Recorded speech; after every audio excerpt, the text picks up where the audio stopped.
update ng bayan. Maasahan anumang panahon.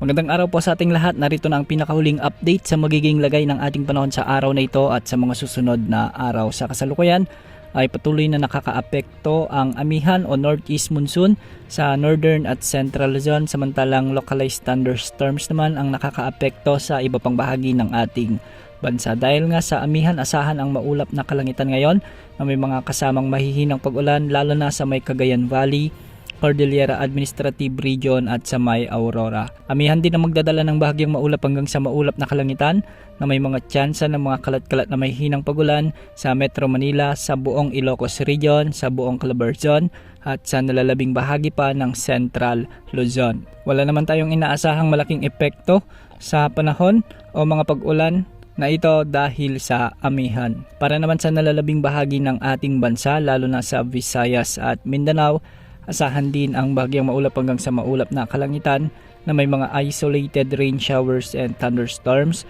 dulot ito ng mga localized thunderstorms.